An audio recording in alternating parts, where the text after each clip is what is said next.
नमस्कार भाइयों बहनों, आपको अशोक वशिष्ठ का सभी को प्रणाम। धन्यवाद, बहुत बहुत शुक्रिया हमारे चैनल पर कनेक्ट होने के लिए।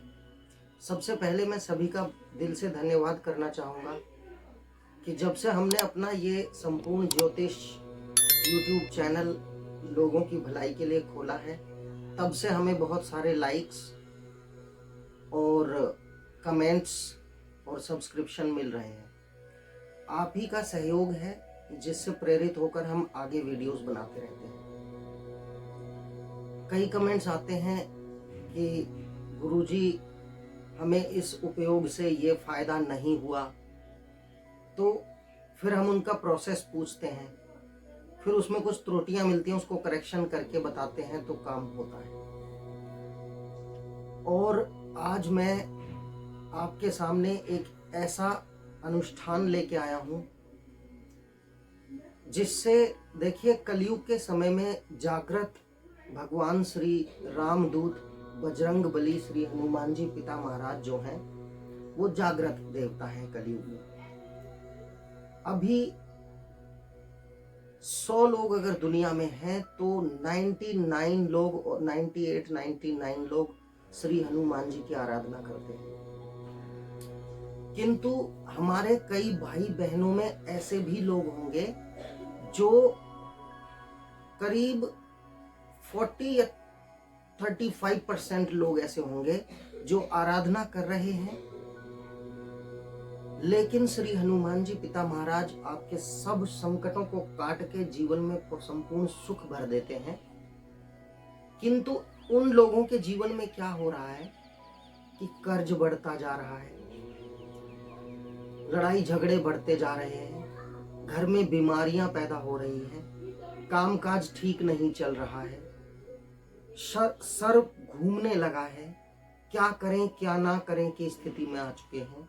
दिन रात प्रभु की आराधना करते हैं किंतु उन्हें समझ में नहीं आ रहा है कि हो क्या रहा है, नुकसान पे नुकसान हुए जा रहा है। तो देखिए होता क्या है कि श्री हनुमान जी पिता महाराज बिल्कुल सात्विकता को पसंद करते हैं। मीट मच्छी नशा दारू ये बिल्कुल नहीं करना है, और शुद्ध रहकर जो इनकी आराधना करता है उसकी प्रार्थना अवश्य सुनते हैं। कई बार हनुमान जी सपने में आते हैं और प्रसन्न दिखाई देते हैं, आपको आशीर्वाद देते हुए दिखते हैं। वानर आते हैं सपने में जो शांत बैठे हैं और प्रसन्न हो रहे हैं, मुस्कुरा रहे हैं। इसका मतलब है कि श्री हनुमान जी प्रसन्न हैं आपसे। किंतु अगर सपने इस तरह से आते हैं कि हनुमान जी सपने में आए हैं, शांत बैठे हैं, कुछ कह नहीं रहे, या वानर आए हैं तो काट रहे हैं आपको, आपके पीछे पड़ रहे हैं, आप डर रहे हो उनसे, तो इस तरह के सपने ये पहचान होते हैं कि श्री हनुमान जी नाराज हो गए हैं।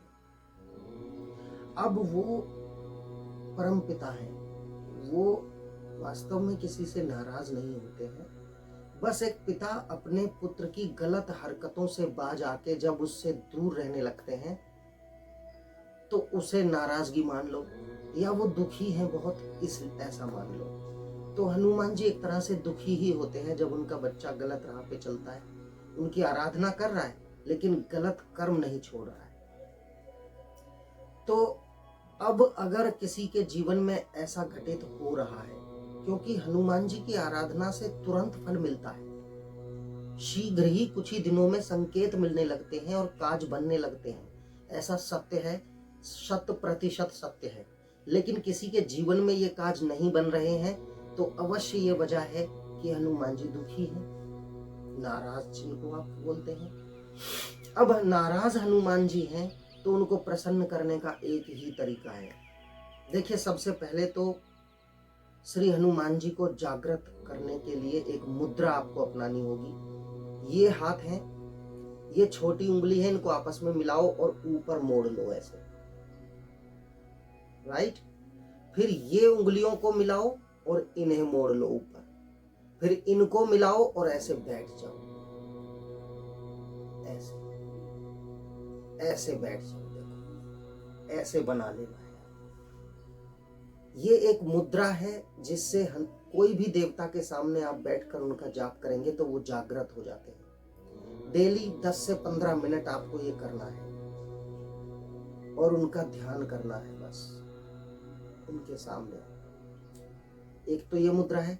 जागृत करने के बाद यानी आपको इसके बाद 10 से 15 मिनट आपको ये मुद्रा करनी है। ये अंगूठे इधर मिलाने हैं। शुक्र पर्वत ये है, ये चंद्र रेखा है, यूं मिलाना है अंगूठे और इनको बंद कर लेना है और ऐसे मिलाकर बैठना है श्री हनुमान जी के सामने। और पूरी श्वास के साथ आप बोलो जय सिया राम, जय सिया राम, जय सिया राम, जय सिया राम। मंगलवार से शुरू करें और रोजाना या तो सुबह ब्रह्म मुहूर्त में करें ये काम या फिर शाम को 9 बजे के बाद, और दोनों समय करेंगे तो अच्छा है। जब श्री हनुमान जी के सामने आप राम जी का ध्यान करते हैं तो श्री हनुमान जी प्रसन्न हो जाते हैं, आपकी सब गलतियों और भूलों को क्षमा कर देते हैं और उनसे सिर्फ यही कहिए, प्रभु मैं गलतियों का पुतला हूँ, स्वार्थी हूँ, स्वार्थ से ही आपका ध्यान किया है हमेशा, मुझे सद्बुद्धि दो, ज्ञान दो और मेरे जितने भी कर्म फल हैं मैं सब आपके चरणों में समर्पित करता हूँ। और हे राम जी, प्रभु श्री हनुमान जी से कहिए कि वो मुझसे प्रसन्न रहे। ऐसा हृदय से बोलें, दिल से बोलें।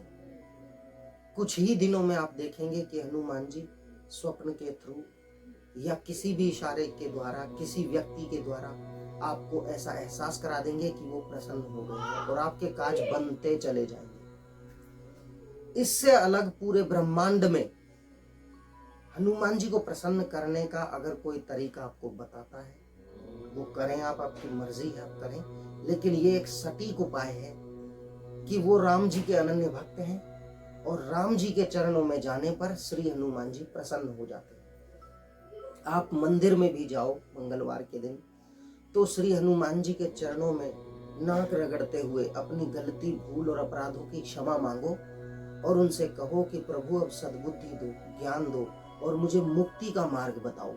मेरे कर्म फल आपके चरणों में समर्पित है, मैं क्षमा चाहता हूँ और सात्विकता के साथ जियो तो आपके सारे काज पल भर में बनते चले जाएंगे। कुछ दिनों में लगेगा कि अब आपको और किसी सहारे की जरूरत नहीं है, क्योंकि हनुमान जी रूठे तो जग रूठा और हनुमान जी प्रसन्न हुए तो सारा जग प्रसन्न हो जाएगा। मैंने अपने जीवन में ये सब चीजें अनुभव की हैं, मैं अपने अनुभव से ही आपको बता रहा हूँ। मेरी प्रार्थना है आपसे कि ये जीवन को बदल देने वाले कुछ छोटे छोटे नियम हम बताते हैं तो आप अपने जो ये शुभ काम है, दूसरों की भलाई का काम है, इसको जितना शेयर करेंगे अपने लोगों में आपकी उतनी भलाई होगी, क्योंकि प्रभु के सामने बैठकर अपने दुश्मन का भी जो भला सोचता है प्रभु उसका कभी बुरा नहीं होने देते। ये साक्षात सबूत आपके सामने बैठा है। इसी के साथ मैं अपनी वाणी को विराम देता हूँ। आप सब्सक्राइब करें, कमेंट करें, लाइक नहीं तो डिसलाइक ही करें, लेकिन कुछ करें। बहुत बहुत धन्यवाद आपका। आपका दिन शुभ हो। जय सिया राम, जय जय सिया राम।